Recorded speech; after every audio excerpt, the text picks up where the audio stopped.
नमस्कार, मी नागेश करपे. आपण पाहत आहात महाराष्ट्र दर्पण. रणवीर चव्हाण तरुण नेतृत्व आहे. चव्हाण साहेब व आलुरी गुरुजी यांनी गावासाठी मोठे योगदान दिले आहे. यातून उतराई होण्यासाठी विक्रमी मताने विजयी करा असे आवाहन डॉक्टर नागनाथ कुंभार यांनी अणदूर येथे झालेल्या बैठकीत व्यक्त केले. तुळजापूर तालुक्यातील अणदूर जिल्हा परिषद पंचायत समिती गटातील उमेदवाराच्या गाठीभेटीला सुरुवात झाली असून आज सायंकाळी वार्ड क्रमांक 3 व 4 मतदार संघातील बैठक बोलवण्यात आली होती. या बैठकीस उपसरपंच नागनाथ कुंभार, धनराज मुळे, दीपक घुगे, अप्पू धमुरे, लक्ष्मण लंगडे, प्रवीण मुळे, पंचायत समितीचे उमेदवार रणवीर चव्हाण, जिल्हा परिषदेचे उमेदवार दीपक आलुरे व वार्ड क्रमांक 3 व 4 मधील नागरिक मोठ्या संख्येने उपस्थित होते. यावेळी उपसरपंच नागनाथ कुंभार म्हणाले, रणवीर चव्हाण हे तरुण नेतृत्व आहे. माजी मंत्री आमदार मधुकर चव्हाण व माजी आमदार आलुरे गुरुजी यांनी गावासाठी मोठे योगदान दिले आहे. रणवीर चव्हाण व दीपक आलुरे यांचा विजय निश्चित आहे, परंतु हा विजय विक्रमी मताने व्हायला हवा. यासाठी सर्वांनी एक मतासाठी प्रयत्न करून भरघोस मताने यांना विजयी करू असे ते शेवटी म्हणाले.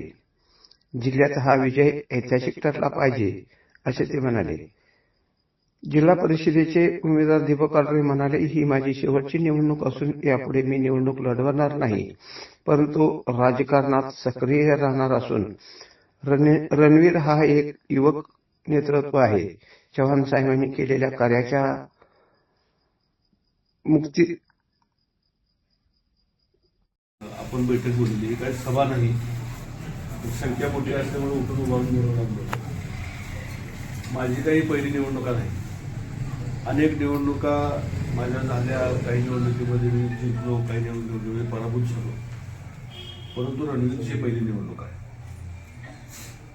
त्याचा उल्लेख एवढ्यासाठी करतोय, रणवीरची जरी पहिली निवडणूक असली तरी रणवीरच्या परिवारानं किंवा आमच्या परिवारानं या गावासाठी जे काही केलंय असं तुम्हाला वाटतंय, त्याची पावती मागण्यासाठी आम्ही या निवडणुकीत होतो.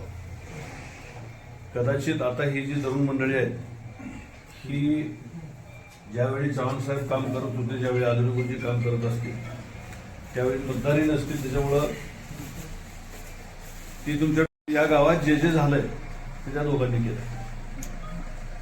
त्यानंतरच्या कालावधीमध्ये मग गणपतराव मामा मुळे सरपंच असतील, वरप मामा असतील, आमचे वडील सरपंच असतील, ही जी मंडळी होती, या सुद्धा लोकांनी गावामध्ये सामाजिक समतोल राहिला पाहिजे. सगळ्या जाती धर्माची माणसं या गावामध्ये आहेत. बाहेर जगाला जरी अणदूर म्हटलं की लिंगायत गाव आहे असं जरी वाटत असलं तरी सगळ्या जाती धर्माची माणसं या गावामध्ये आहेत. त्या सगळ्याला एकत्र ठेवण्याचं काम या आपल्या पूर्वीच्या लोकांनी केलेलं आहे. त्याच पद्धतीनं आज सुद्धा आपण राहतोय. आणि कुठेतरी मग हे सगळं करत असताना आता राजकुमार गाडगेंनी मांडलेला मुद्दा मला आवडला.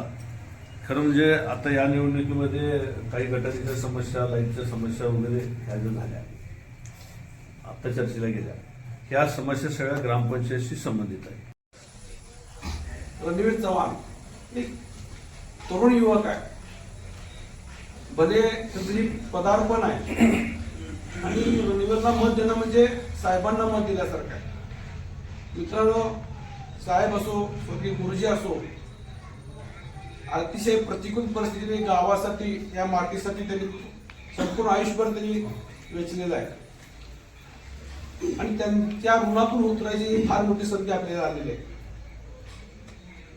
लहान वयामध्ये आणि अशा वेळेस आपण पूर्ण ताकदीनिशी रणवीरच्या पाठीमागे थांबणं आपलं हे गावकऱ्यांचं कर्तव्य आहे. आणि याही पुढे या ठिकाणी आपले जे काही विचार आहेत किंवा पुढे आगामी रणनीती कशी असावी त्यावेळेस आपण चर्चा करावं आणि ते मी थांबतो.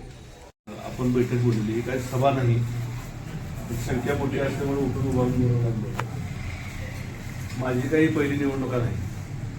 अनेक निवडणुका माझ्या झाल्या. काही निवडणुकीमध्ये मी जिंकलो, काही निवडणुकीमध्ये पराभूत झालो, परंतु रणवीरची पहिली निवडणूक आहे. त्याचा उल्लेख एवढ्यासाठी करतोय, रणवीरची जरी पहिली निवडणूक असली तरी रणवीरच्या परिवारानं किंवा आमच्या परिवारानं या गावासाठी जे काही केलंय असं तुम्हाला वाटतंय त्याची पावती मागण्यासाठी आम्ही या निवडणुकीत होतो. कदाचित आता ही जी तरुण मंडळी आहेत ही ज्यावेळी चव्हाण साहेब काम करत होते, ज्यावेळी आलुरी गुरुजी काम करत असतील त्यावेळी मतदारही नसतील, त्याच्यामुळं ती तुमच्या